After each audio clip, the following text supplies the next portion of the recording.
మనసు మార్చి అద్భుతం చేసిన ప్రార్థన చేసిన ప్రేమగల ప్రభా, మీరు ఎంత గొప్ప కృపణ తండ్రి, సర్వశక్తివంతుల ప్రభా. మరి ముఖ్యంగా ఎంతమంది ఉపాధ్యాయులు ఎక్కడెక్కడో పడి బాధపడుతున్నారు తండ్రి.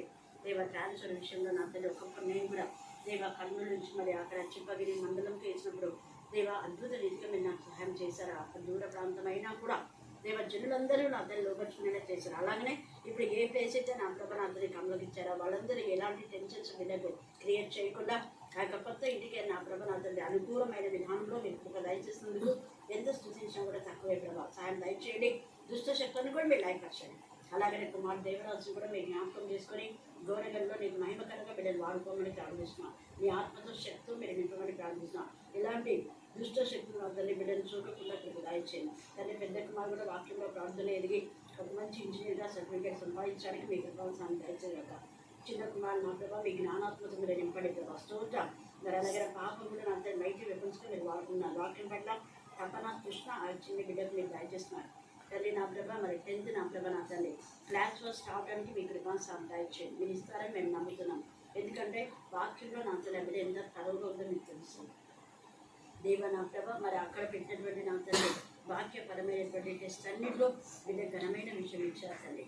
నీలో ఆత్మ వర్ధిల్లినప్పుడు నా ప్రభ నా తల్లి అన్ని విషయాల్లో వర్ధిల్లాలని మీరు సెలవించారు. మీ వాక్యం ప్రకారమే బిడ్డకు అన్ని విషయాల్లో వర్ధిల్లేలా మీ కృపాను దయచేయండి. ప్రత్యేకంగా దేవ కమల వాళ్ళన్న విషయం అందరినీ అనేక రకాలుగా మాట్లాడినా మీరు సజీవ సాక్షిని నిలబెడతారని మాట ఇచ్చి మాట నెరవేర్చిన ప్రభావం దేవ ఆ యొక్క నెలలో మరి జీవన్ అనే బిడ్డలు కూడా చచ్చిపోతారు 48 గంటలు అన్నారు డాక్టర్స్.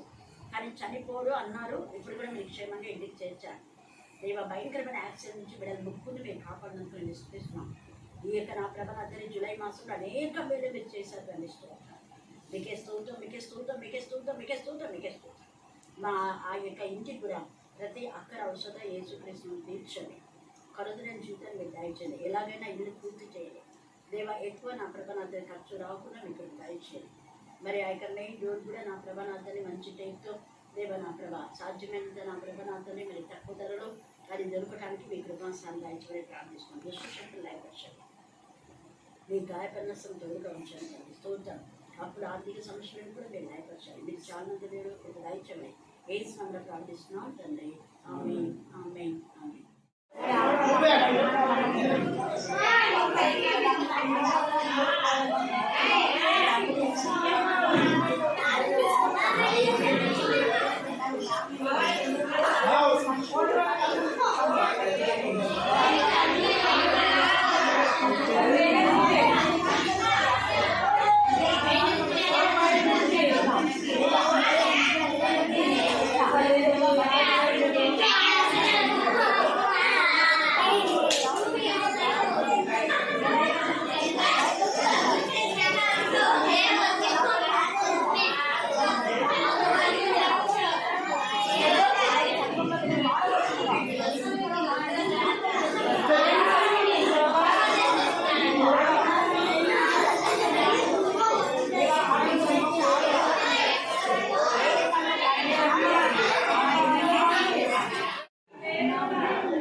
స్వరమండలమా ఇతారా మేలుకొంది నేను ఏకోని లేచదను జనులకి నీకు కృతజ్ఞతాస్తుతి చెల్లించదను ప్రజలలో నిన్ను కీర్తించదను. ప్రేమగల ప్రభావితం 14 ప్రతిరోజు నా విద్యార్థుల కోసం మీ సన్నిధిలో చేసిన ప్రార్థన దేవ ఈ రోజు నేను చెప్పాను ప్రభా 2 సంవత్సరాలకు అలాగే 10 సంవత్సరాలకు 20 సంవత్సరాలు కూడా మా విద్యార్థులు ఎక్కడో చోట ఇలాగ నా ప్రభావం అందరి వారి జీవితం మీరు స్థిరపరచారని దేవ మీరు నిలబెట్టారని చేపెట్టుకొని ఒకరిపైన ఆధారపడి జీవితం ఇచ్చారని మాకు తెలియజేస్తున్నందుకు మేము స్థుతిస్తున్నాం.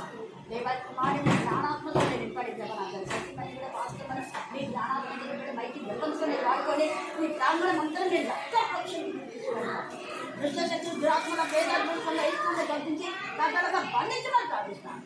नहीं जिस मुख्यमंत्री देखो दो साल से मेरे टीवी पे सही का क्लास है केवल चित्रकला వాళ్ళకి ఎవరికి నాకు తెలియదన్నట్టుగా ఈ యొక్క చదువు మీద అభివృద్ధి లేకుండా మీ కృపాను అందించడం ప్రార్థిస్తాం. అనేక ఆత్మలు పుట్టబడ్డానికి మీకు దయచేయండి. ముఖ్యంగా అన్ని ప్రవాహంలాగా రావడానికి మీకు దయచేయడం ప్రార్థిస్తాం. సంఘమంతా కాపాడి కూడా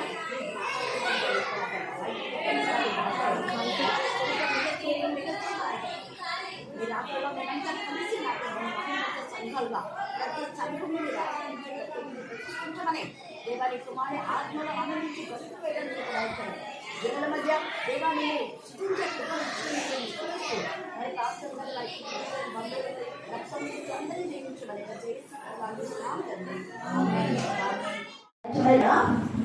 యేసు ప్రభుల వారు పస్కాను సిద్ధపరచడానికి శిష్యులకు ఆజ్ఞాపించడం. పస్కాను సిద్ధపరచడం ఏంటి చెప్పండి? మళ్ళీ చెప్పాలి. అంటే సిద్ధపాటు అన్నమాట. యేసయ్య ముందే మనల్ని కూడా సిద్ధపాటు గురించి శిష్యులకు చెప్పినప్పుడు వాళ్ళు విధేయత చూపినారా చూపలేదా? చెప్పాలి అందరు కదా. చెప్పిన వాటికి విధేయత చూపినారు. యేసయ్య ఏం చేయమంటే అది చేశారు, కానీ ఎక్కడ క్వశ్చన్ చేయడం కానీ, లేకపోతే నిర్లక్ష్యం కానీ, లేకపోతే సగం చేసి సగం చేయకపోవడం కానీ ఎక్కడ చేయలేదు. అలాగా చేశారు కాబట్టి యేసయ్య కంటే ఎక్కువ గొప్ప కార్యాలు దేవుడు వారి ద్వారా చేయడం మనం చూస్తున్నాం. అంటే విధేయత. ఎప్పుడైతే మన జీవితంలో విధేయత అనేది ఉంటుందో, విధేయత ద్వారా అనేక మేలు మనం పొందుకుంటాం. హెబ్రీయులకు రాసిన పత్రికలు మనం చూస్తే ఇశ్రాయేలీయులు అవిధేయత ద్వారా ఎక్కడికి వెళ్ళలేకపోయినాడు? మళ్ళీ చెప్పాలా? అది ఒక సూచన. తండ్రి అయిన దేవుడు కానానులో మీరు ప్రవేశించాలని వాగ్దానాలు ఇచ్చాడు. మనం యెహెజ్కేలు చదివేటప్పుడు అది 571 సంవత్సరం నుంచి మనం చూస్తే 97లో హస్తగతం చేసుకున్నాడు నెబుకద్నెజర్ రాజు. అనేక ప్రవచనాలు ప్రవచించాడు. మనం చూస్తే యెహెజ్కేలు ఒక ప్రవక్త, తర్వాత యాజకుడు. యెహెజ్కేలు లేవి గోత్రీకుడని మనం నిజం మీకు అందరు కూడా తెలుసుగా. తర్వాత యెహెజ్కేలు ప్రవచించిన ప్రవచనాల్లో చాలా మటుకు నెరవేరినాయి, కొన్ని మాత్రమే నెరవేరలేదు. నెరవేరడానికి కారణం ఏంటంటే విధేయత చూపినారు. ఏమి నెరవేరలేదు అంటే అవిధేయత ద్వారా వాళ్ళు ఎంత శ్రమలకు గురైపోయినారో అది ప్రవచించాడు యెహెజ్కేలు. మీ అవిధేయత ద్వారా మీకు ఇదిగో ఈ శిక్ష రాబోతుంది చూడు అని యెరూషలేములకు రాబోయేటటువంటి భయంకరమైన ఉగ్రత అప్పుడు చెప్పాడు. ఇప్పుడు అది నెరవేర్చింది. గాజా గురించి ఇర్మియా చెప్పాడు, గాజా గురించి ఆమోస్ చెప్పాడు. వాళ్ళ ప్రవచనాలంటే ప్రజెంట్ పరిస్థితుల్లో ఒకప్పుడు నెరవేరినందుకు విర్రవీగింటారు, చాలా మంది కామెంట్ చేస్తుంటారు. అయితే ఇప్పుడు మన జనరేషన్ లో అవి నెరవేరుతున్నాయి. దేవుడు ఇచ్చిన ప్రవచనం ఎప్పుడైనా నెరవేరచ్చు. అందుకని వాగ్దానం కూడా ఆలస్యమైన కూడా ఆయన అన్యాయం చేయవాడు కాదు. అయితే మనం వాగ్దానం ఏం చేయాలంటే స్వతంత్రించుకునే గ్రూప్ లో మనం ఉండాలి. స్వతంత్రించుకోకుండా అవిశ్వాసం, అల్ప విశ్వాసం, అవిధేయత ఉంటే వాగ్దానాలు ఎవ్వరికి ఏవి నెరవేరవు. మరి ఇంతవరకు మనం ఎన్నో వాగ్దానం తీసుకున్నారు, మీరు కూడా కదా. అన్ని నెరవేరినాయా మీ జీవితంలో? చేతులు చిత్రం నెరవేరినాయా? అన్ని నెరవేరినాయా? అన్ని నెరవేరిందో, కొన్ని నెరవేరుతాయి. అన్ని నెరవేరుతాయి ఎవరి జీవితంలో? అందరి జీవితంలో కాదు, కొందరి జీవితంలో. అందుకని ఈ సమయం మనం జ్ఞాపకం చేసుకోవాలి. అలంకరింపబడిన రాజును కళ్ళు రాదా చుట్టూ నాకు వాగ్దానం వచ్చింది, అదొక్కటి నెరవేరలే. అంటే కళ్ళు రాదా చూసేది ఎప్పుడు దేవుడు చదివిపోయినప్పుడు, ఇంకా మిగతా అన్ని నెరవేరాలి. హల్లెలూయా. రాజులైన యాజకుడు తెలుస్తానన్నాడు. ఎప్పుడో నాకు ఇంటర్లోనో డిగ్రీలో వచ్చింది. నేను అనుకోలేదు ఇలాగా మీ మధ్య వాక్యాన్ని చెప్తాను అని. అలాగే ఇక్కడ వీళ్ళందరూ కూడా యేసయ్య యొక్క మాటకు విధేయత చూపి వాళ్ళు వెంటనే క్వశ్చన్ చేయాలి. అలాగైతే ఎక్కడ ప్రభా అర్థం చెప్పండి, వాళ్ళేమన్నారు, ఎన్ని అసలు చెప్పిన వెంటనే మనకు వచ్చేది క్వశ్చన్ చేయాలి. ఇక్కడ చాలా మంది 99.9% అలా ఉన్నారు. ఒక్కరు మాత్రం చెప్పింది చేస్తారు, కానీ మిగతా అంతా కూడా వెంటనే వేరేది. ఇక్కడ శిష్యులు ఎంత విధేయత, వాళ్ళు చెప్పింది చెప్పినట్టుగా వాళ్ళు చేస్తున్నారు. అయితే ఈ 12 మంది శిష్యులలో ఒక్క వ్యక్తి మాత్రం దేవునికి విరోధంగా ఉన్నాడు. ఈ 22వ అధ్యాయం మన 1వ వచనం దాకా మీరు చదివితే, యాజకులు శాస్త్రులు ప్రజలకు భయపడి కనుక ఆయన ఏలాగో చంపించుమా అని ఉపాయం వెతుకుచున్నారంట. యేసయ్యను ఎక్కడంటే ఎక్కడ వాక్యం చెప్పకుండా ఆటంకపడినారు. వాక్యం చెప్తుంటే ఇలాగ చెప్తావా, అలాగ చెప్తావా, ఇదేంటి అదేంటి అని ఎన్నిసార్లు యేసయ్యను ప్రశ్నలు వేశారు. కానీ వారి ప్రశ్నలకు తిప్పికొట్టి వాళ్ళ ముఖం పచ్చడేయాలా యేసయ్య కూడా మాట్లాడినారు. అయ్యో వేషధారులైన శాస్త్రులారా, పరిసయ్యులారా, మీరు పెద్ద భక్తులు అనుకుంటున్నారా? మీరు అసలు సున్నం కొట్టిన సమాధి తెరిచి చూస్తే, మీ హృదయం తెరిస్తే, మీ నాలుక తెరిస్తే, నాలుక కింద సర్ప విషం ఉంది. ఎంతసేపు దోచుకునే నేచర్ మీకు, బాగు చేసే నేచర్ లేదు. ఎంతసేపు పాడు చేసే నేచర్ మీకు. దేవాలయంలో మందిరాల్లో కూడగొట్టడానికి దేవుని యొక్క మందిరం దొంగల గుహగా మార్చబడిందని యేసయ్య చెప్పగానే చెప్పాడు. హల్లెలూయా, హల్లెలూయా, హల్లెలూయా. వాళ్ళ ముఖాలనే మాట్లాడాడు ఈ మాట. అందుకని వాళ్ళ కోపం వచ్చింది. ఇంకా చెప్పినంత చెప్పి చంపేద్దాం, ఇలా కాదులే, ఎంత చెప్పినా కూడా ఈయన వినటం లేదు కాబట్టి చంపితే తప్ప మన పైన ఇంకా ఎవ్వరు కూడా నేరారోపణ చేయరు. ప్రతిదీ మనల్ని దెబ్బపడుస్తున్నారు. ఎక్కడ చూడు మనం పాయింట్ అవుట్ చేస్తున్నాడు. ఈయన మనం పాయింట్ అవుట్ చేసేది పాయింట్ అవుట్ చేయకుండా ఈయన చంపేస్తే ఇంకా ఏం బాగుంటుంది కదా. మన యొక్క అక్రమాలు, మన యొక్క అన్యాయము అన్ని కూడా బాగా ఉంటాయి అని అనుకున్నారు. అయితే వీళ్లకు తోడుగా ఈ యొక్క తోడు దొంగలు అనమాట. ఎవరు అంటే దొంగ జీవితం.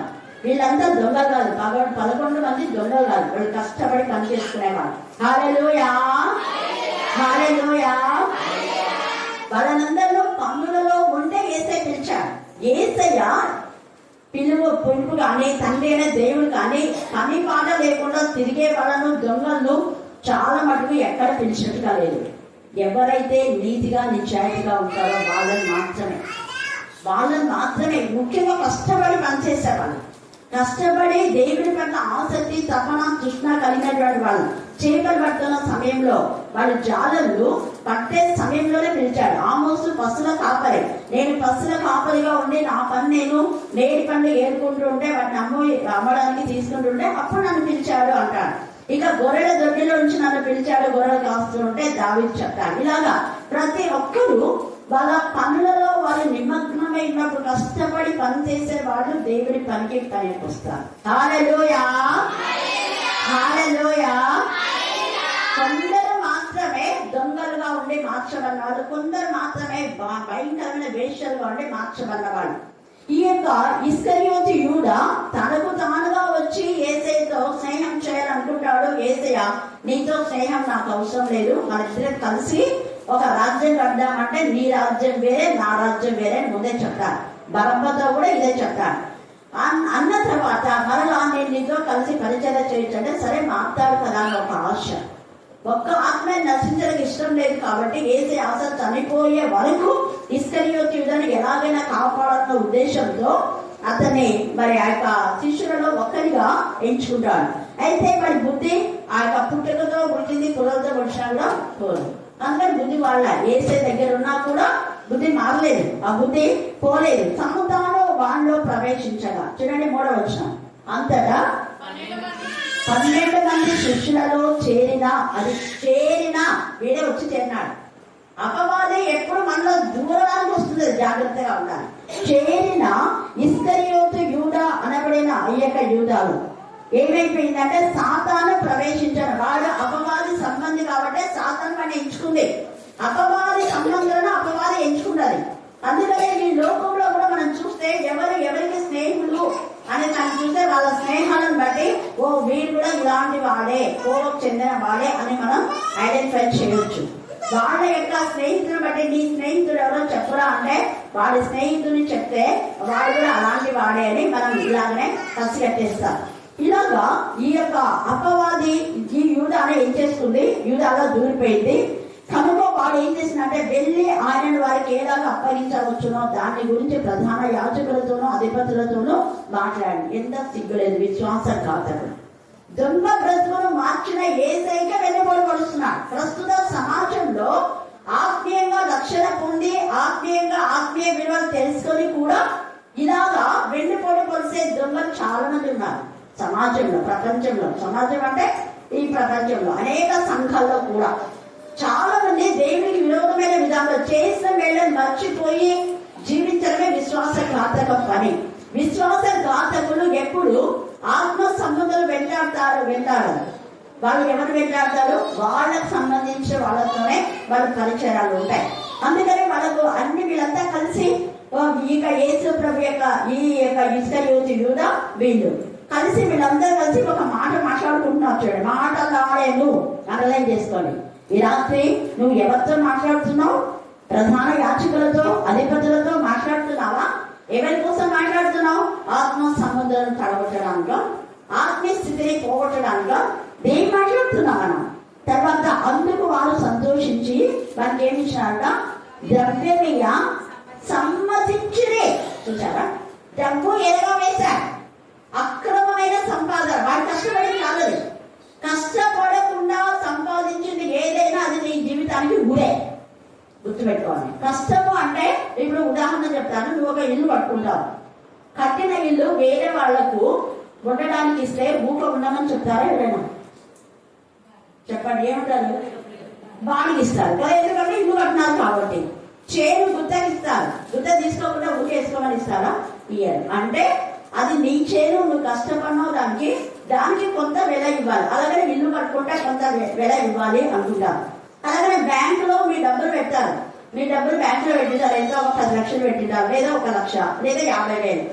50,000 ఒక సంవత్సరం తర్వాత నీకు బ్యాంక్ కూడా 50,000 ఇస్తే నువ్వు ఒప్పుకుంటావా? చెప్పాలి అందరు. ఒప్పుకుంటావా? ఎందుకు ఒప్పుకో? ఎందుకు ఒప్పుకో? వడ్డీ తీసుకోకూడదు కదా, తప్పుడు బదులు చేస్తున్నారు ఉన్నారు కదా. ద్వితీయోపదేశ కాలంలో చూపించినారు కదా మీకు. వడ్డీ ఇవ్వాలి. ఎవరికి ఇవ్వాలి? ఎవరికి ఇవ్వాలి చెప్పండి. సొంత రక్త సంబంధికి అయితే వడ్డీకి ఏముంది? నీ అన్నదమ్ముల అక్క చెల్లెళ్ళు కాకుండా ఎవరికైనా. అది కూడా గవర్నమెంట్ ఒక రేటు నిర్ణయిస్తుంది.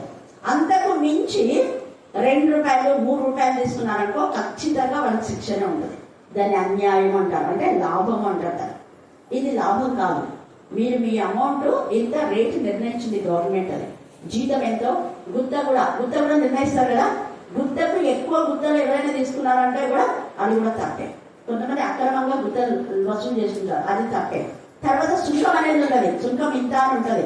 దాని కాకుండా వేరే తీసుకుంటే ఇస్కరియోతీయులాగా తప్పుడు విధానంలో తీసుకున్నవి. ఇవన్నీ లెక్కలోకి వాక్యంలో తేటగా ఉంది. ఇక్కడ మనం చూస్తే ఇటీవల నేను చెప్పాను, ద్వితీయోపదేశ కాండం 23 వచ్చిన చదవండి.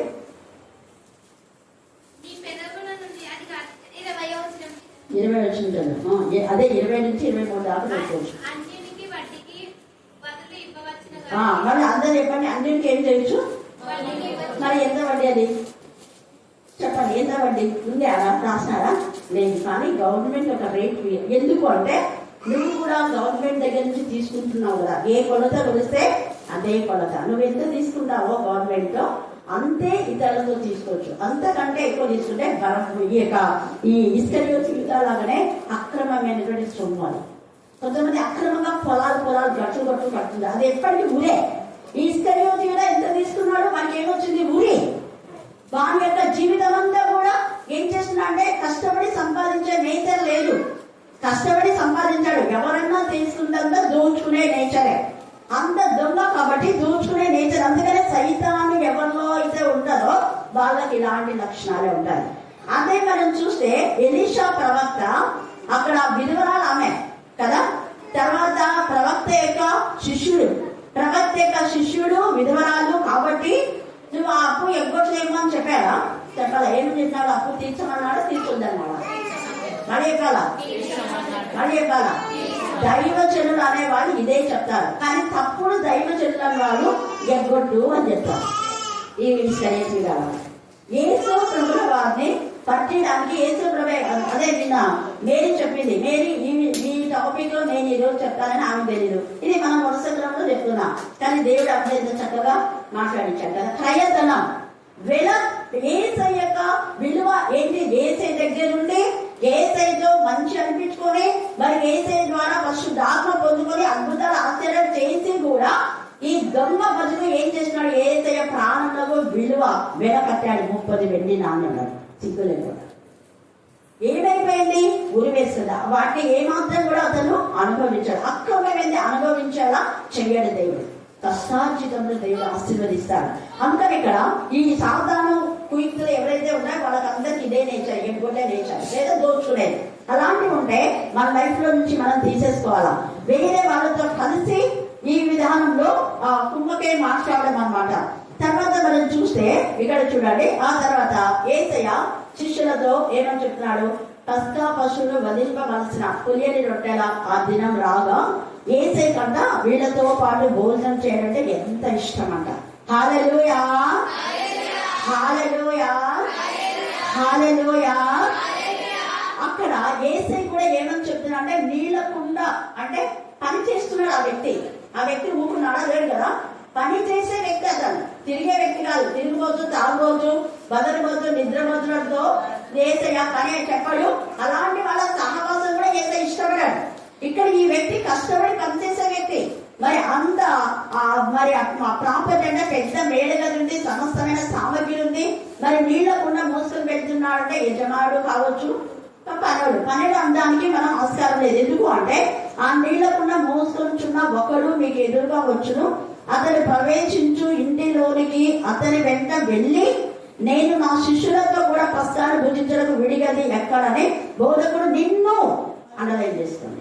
నిన్ను అంటే ఆ వ్యక్తి దాసుడా యజమానుడా చెప్పాలా? మళ్ళీ చెప్పాలా? యజమానుడైనా కూడా ఎంత పని చేసినా, ఆయన పెద్ద మేలుగా ఉంది, దాంట్లో సమస్త సామగ్రి ఉంది, అయినా నీళ్లు మోసుకుంటున్నా అంటే కష్టపడి పనిచేసే వ్యక్తి. అలాంటి వాళ్ళనే వెళ్తే కోరుకుంటారు.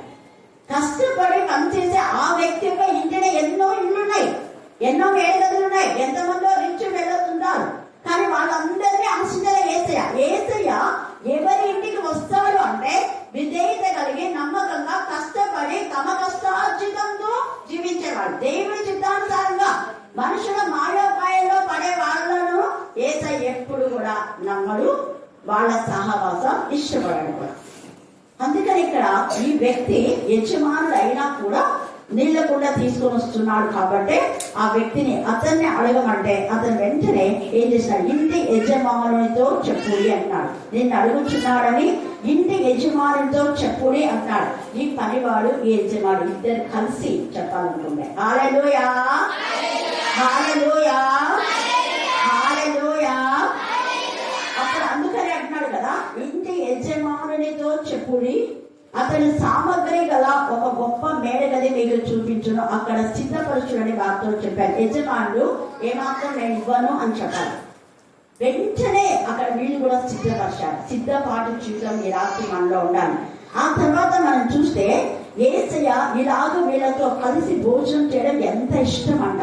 కలిసి భోజనం చేయడం మనం చాలా సార్లు ఏం చేస్తాం, ఒకరు ముందరనే దైవజనులు తిన్న తర్వాత మనం తింటున్నాం కదా, అవునా కదా? కానీ ఇక్కడ కలిసి ఏసే చేశారు, వాళ్ళతో కలిసి అందరూ కలిసి చేశారట. తర్వాత చూడండి, ఆశపడి తిని అది దేవుడి రాజ్యంలో నెరవేరే వరకు ఇక్కడ ఎన్నడూ దాన్ని భుజింపనని నేను చెప్పుచున్నానని వారితో చెప్పి ఆయన గిన్నె ఎత్తుకొని కృతజ్ఞత చెల్లించి ప్రతిదీ కూడా యేసయ్య వాళ్ళకి ఎలా చేయాలంటే తెలియజేస్తున్నాడు. మనకి ఏదైనా కూడా కృతజ్ఞతాస్తులు చెల్లించాలి. అదే దేవునికి ఇష్టం. అంటే స్తుతి చేయడం లేదా సాక్ష్యం ఇవ్వడం, దేవుడు చేసిన మేళలో దేనిని మరొక కృతజ్ఞతాస్తులతోనే మనం ప్రతిదీ చేయాలి. ఇక్కడ స్తుతి చేయడం ఏది ఏసే చేతికి ఇచ్చినా ముందు స్తుతిస్తాం. నీ చేతికి వచ్చిన కష్టార్జితం ముందు నువ్వు స్తుతిస్తున్నావా? దేవా ఈ రోజు ఇచ్చిన ఈ కష్టం తండ్రి మీకు మహిమకరంగా వాడడానికి మీ జ్ఞానం దయచేయండి. చేసిన వంట పాత్రలో నువ్వు చేసిన ఆహార పదార్థాలను బట్టి దేవుని స్తుతించాలి. ముందు వండేటప్పుడు స్తుతించాలా, వండిన తర్వాత స్తుతించాలా, భోజనం చేసేటప్పుడు స్తుతించాలా, ఈ అన్నం తినడానికి శక్తినిచ్చినావు దేవాన్ని అయిపోయిన తర్వాత స్తుతించాలా, పరీక్ష రాసే ముందు దేవునికి స్తుతి చెల్లించాలా, అయిపోయిన తర్వాత దేవునికి స్తుతించాలా, ప్రయాణం వెళ్ళేటప్పుడు దేవుని స్తుతించాలా, ప్రయాణమే వెళ్ళి వచ్చిన తర్వాత దేవుని స్తుతించాలా. చాలా మంది వెళ్ళేటప్పుడు చేసుకుంటారు, మళ్ళీ వచ్చేటప్పుడు దేవుడు క్షేమంగా వెళ్ళొచ్చినా మకం చేస్తారా? చేయరు. అప్పుడు కొంతమంది పిల్లలు చేసేవాళ్ళు అంటే పోయేటప్పుడు చేయించుకొని మళ్ళీ వచ్చి నాకు పేరు చూపించి బాగా రాసిన మకాన్ని మళ్ళీ ప్రేర్ చేయించుకొని పోయేవాడు. హల్లెలూయా, హల్లెలూయా. అలాగే విత్తనాలు వేసేటప్పుడు నువ్వు ప్రార్థన చేసుకోబోతున్నావు. విత్తనాలు వేసినాక మరి బాగా వేసినామని చెప్తున్నారా? మేమేమనుకున్నాం, అయ్యో ఈ రోజు మనం విత్తనాలు వేయడానికి ఏనాడు ప్రభావం అని మేము బాగా ప్రాణం చేస్తాము, దేవుని స్థుతిస్తాం. మరి మీరు కృతజ్ఞతగా చెప్పాలి కదా, అక్క ఈరోజు బాగా మా అర్థం అక్క కొంతమంది చెప్తుంటారు, అక్క బాగా అయిపోయింది ముందరనే అయిపోయింది అక్క అని చెప్తుంటారు. అది కృతజ్ఞత అంటే అది ఏదైనా కూడా ప్రతి దానికి ముందు చెల్లించాలి, తర్వాత కూడా చెల్లించాలి. ఇక్కడ అందుకనే యేసయ్య వీళ్ళకు స్తుతులు చెల్లించడం వీళ్ళకు నేర్పించాడు. తర్వాత ఆయన ఒక రొట్టెను పట్టుకొని అంటున్నాడు. అక్కడికి ఎన్ని రొట్టెలు ఉన్నాయని మనకు తెలియదు, కానీ యేసయ్య ఉద్దేశం ఏంటంటే మనమందరం కూడా ఒక్కటే అని చెప్పడానికి. సంఘాలు ఎన్ని ఉన్నా అన్ని క్రీస్తు రక్తంలో కడగబడిన సంఘాలు, క్రీస్తు రక్తంలో కొనబడిన సంఘాలు. అందుకే అపోస్తుల కార్యం 20 అధ్యాయం 28లో మనం చూస్తే అక్కడ చదవండి, అపోస్తల కార్యం 20:28 వచనం. వారు కట్టింది ఇల్లు కట్టింది కాదు. ఎవరి సంఘం? దేవుడు తన ప్రియ కుమారుడు యొక్క స్వరక్తం ఇచ్చిన దేవుడు అంటున్నాడు. దేవుడు అంటే తండ్రి కుమార పరిశుద్ధాత్మలు ఏకమై ఉన్నాయి అన్నదానికి ఇక్కడ నిదర్శనం. దేవుడు తన స్వరక్తం ఇచ్చి, అంటే ఆయన రక్తం ఏసేది, ఏసే రక్తం మనకి ఇచ్చాడు అని ఇక్కడ అర్థం. ఇన్నర్ మీనింగ్ వేరు వేరు కాదు అని. తన స్వరక్తం ఇచ్చి కొన్నటువంటి సంఘం అని. ఎవరో కట్టింది నా సంఘం నీ సంఘం అనేవాళ్ళు ఇది అపవాది యొక్క సంతతి. సాతాను యొక్క ఇస్కరియోతు యూదాలో సాతాను ప్రవేశించినట్లు వాళ్ళలో సాతాను ప్రవేశించింది కాబట్టే వాళ్ళు ఏమనుకుంటున్నారు, అది ఇది అని మాట్లాడుతుంటారు సంఘాలలో. ఏం లేకపోయినా కూడా సంఘాన్ని ఆ ప్లేస్ ఇచ్చి కట్టడానికి సహకరించిన మిషనరీస్ ఎక్కడున్నారో. కానీ మిషనరీస్ కంటే వాళ్ళు తెల్లదొరలు, వీళ్ళెవరు చెప్పండి మీరు. వాళ్ళు తెల్లదొరలు మనకు మీరు ఇదంతా ప్రాపర్టీ ఇచ్చి 50 ఎకరాల పొలాలు ఇచ్చి మంచిగా కట్టుకొని మీరు బాగా జీవించండి, మంచిగా సంఘాన్ని ఏర్పాటు చేసుకోతే తెల్లదొరలు. ఇప్పుడు ఏ దొరలు పాటు చేస్తున్నారు? నల్లదొరలు. అవునా కదా? చాలా సంఘాలు ఇందాకనే వీడియో నేను ఒకటి చూపిస్తుంది కదా, సరే వాళ్ళు బాగు చేస్తే వీళ్ళు చెడగొట్టడానికి. యేసయ్య ఇస్కరియోతు యూదా బ్రతుకులు బాగు చేయాలి అనుకుంటే అపవాదిని చెడగొట్టడానికి దూరింది. వాడు కూడా చెడగొట్టే వాళ్ళతో ఏకీభవించినాడు. ఎందుకు? అందరు దొంగలు ఒకటే కాబట్టి. ఈ 11 మంది శిష్యులు మాత్రం ఎప్పుడు ఎవరితో ఏకీభవించారు? వాళ్ళు ఎక్కడ ఏమన్నా యేసయ్యకే సపోర్ట్ ఉన్నా.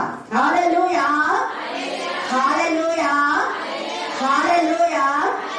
అందుకే యెహోవా యందు భయభక్తి కలవారు, యెహోవా యందు భయభక్తి కలవాళ్ళను ఆమోదం చేస్తారంట, గణపరుస్తారు, సన్మానిస్తారు అని ఉంది. దేవుని యందు భయభక్తి లేని వాళ్ళు, దేవుని యందు భయభక్తి కలవాళ్ళను ఎప్పుడు ఆనర్ చేయరు, గణపరచరు. ఎందుకంటే వాళ్ళకు వీళ్ళకి అసలు పడదు. అపవాది సంతతికి దేవుని సంతతికి ఎప్పుడు వైరమే. అందుకే సర్ప సంతానమా రాబో ఉగ్రం తప్పించుకోవడానికి మీకు బుద్ధి చెప్పిన వారు ఎవరు అంటున్నారు. ఇక్కడ యేసయ్య నిజంగా ఒకే రోజు అంటే మన ఎన్ని సంఘాలున్నా మనమంతా క్రీస్తు రక్తంలో కడగబడిన వాళ్ళం, కొనబడిన వాళ్ళం. క్రీస్తు రక్తంలో సంపాదించినటువంటి సంఘం అది. తర్వాత అన్నాడు, అది దేవుడి రాజ్యంలో నెరవేరే వరకు ఇక ఎన్నడూ దాన్ని భుజింపనని వాళ్ళతో ఒక మాట చెప్పి స్తుతి చేసి పంచుకోండి అన్నాడు. పంచుకోండి అనేది కూడా అండర్లైన్ చేసుకోండి. పంచుకోండి అని ఎందుకు అంటున్నాడు అంటే, యేసు తండ్రి అయిన దేవుడు ఇశ్రాయేలును యెహోషువతో, అంటే మోషే చనిపోయిన తర్వాత యెహోషువకు సేమ్ మోషే యొక్క పవర్, మోషేకు ఉన్నటువంటి ఆశీర్వాదాలన్నీ కూడా యెహోషువకి ఇచ్చి, మోషేకు నేను ఎలా తోడైనానో నీకు కూడా తోడైనాను. అయితే మీరు ఎప్పుడైతే ఆ ప్రదేశంలో మీరు స్వతంత్రించుకున్నా అక్కడ ఎవరికి వాళ్ళకు ప్రాపర్టీ పంచి ఇవ్వండి అంటారు. హల్లెలూయా, హల్లెలూయా.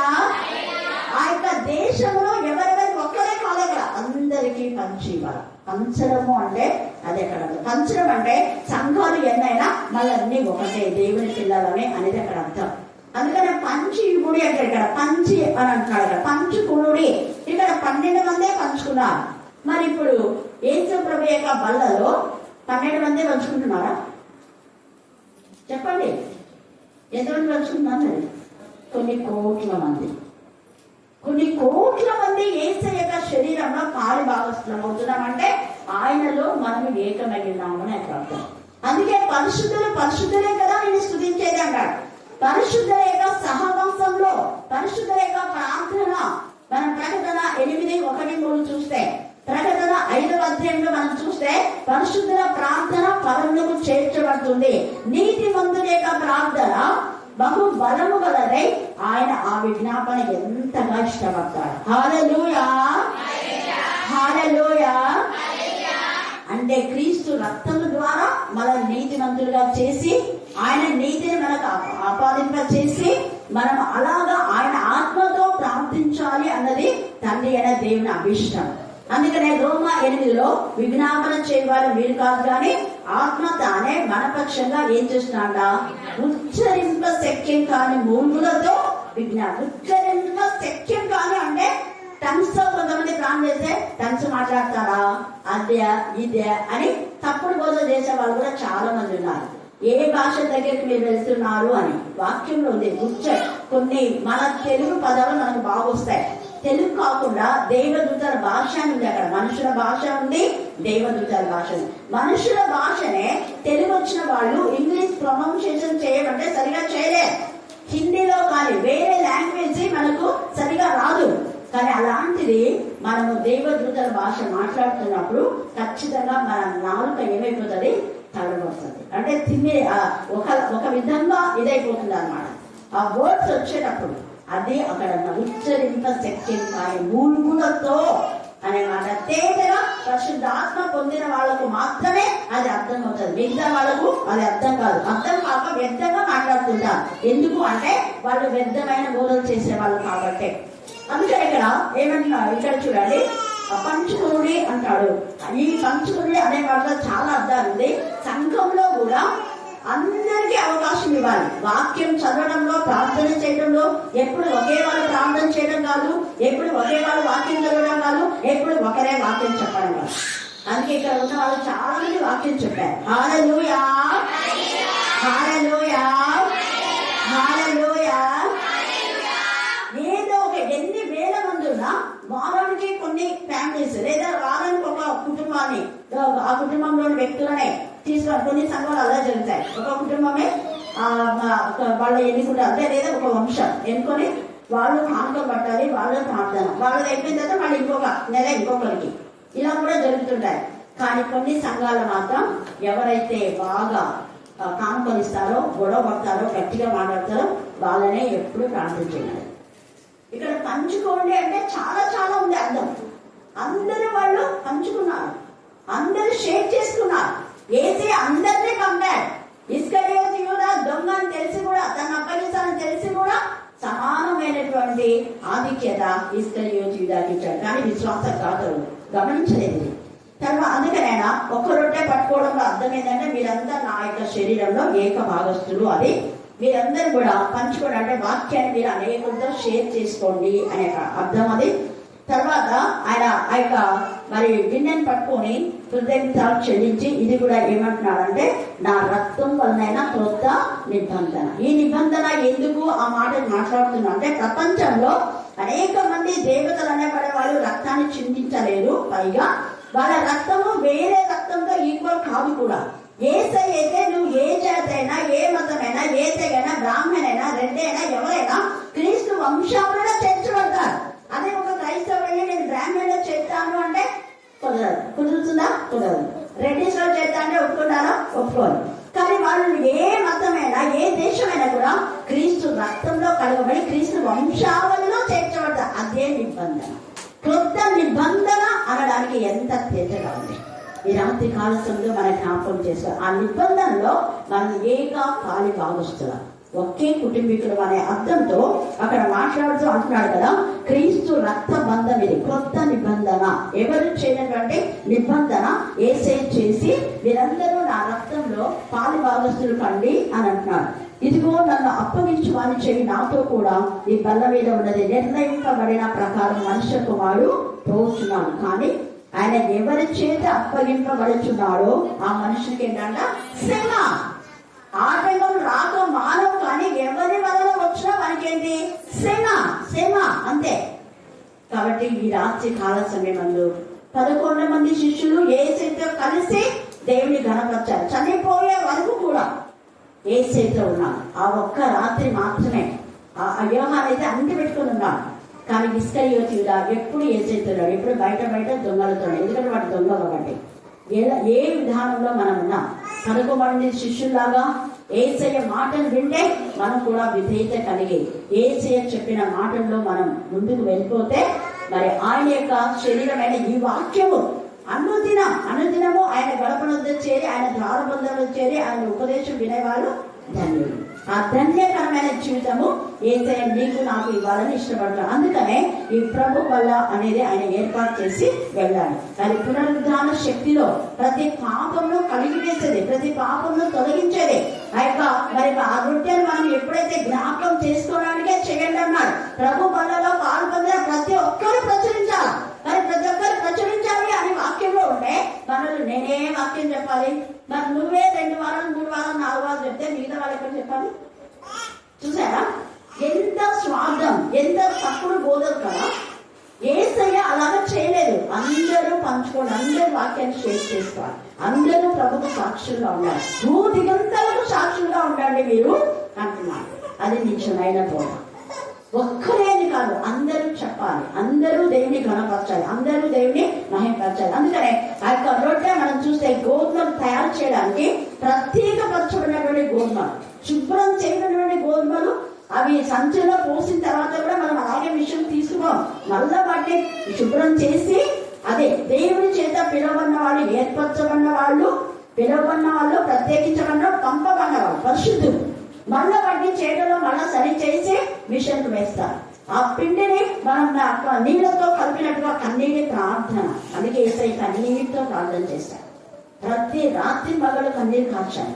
ఆ కన్నీటి ప్రార్థన, ఆ నీటితో ఆ యొక్క రొట్టెను తడిపిన తర్వాత దాన్ని అలాగే మనం తినాం. దానికి ఒక ఆకారం, ఏదో ఒక ఆకారం, రౌండ్ షేప్ లో చేస్తారు, ట్రయాంగిల్ చేస్తారు, లేదా మన ఇష్టం కదా, స్క్వేర్ టైప్ లో. అయితే ఏదైనా ఒక ఆకారం లాగా చేసి మళ్ళీ దాన్ని పైన కాల్చుతున్నారు. అట్లనే యేసయ్య శరీరం కూడా ఎండకు కాల్చబడింది అని గుర్తు చేసుకోండి అంటున్నారు. మీరు రోజు రొట్టె తిన్నారు కదా, ఆ రొట్టె తినేటప్పుడు ఈ రొట్టె ఎలాగ తయారైంది అన్న విధానంలో యేసయ్య ఇలాగనే మెత్తనే చేయబడినాడు, ఎండ కాల్చబడింది ఆయన శరీరం అని గుర్తు చేసుకొని మీరు ఆ రొట్టెను భుజించండి అంటాడు. తర్వాత మరణమును జయించి తిరిగి లేచాడు. ప్రతి పాపాన్ని కాల్చివేశాడు ఆయన, ప్రతి పాపాన్ని తొలగించాడు. అగ్నిలో కాల్చబడితే నీ పాపం, ఇక నువ్వు పాపిని అనడానికి వెళ్ళేది. పాపిని అనేది ఒక్కసారి అనాలి. మార్పు పొందక ముందు, రక్షణ తీసుకోక ముందు, రక్షణ పొందిన తర్వాత దేవా నేను పాపిని దేవా అంటే యేసయ్య రక్తం ఏమైంది మరి వృధానా?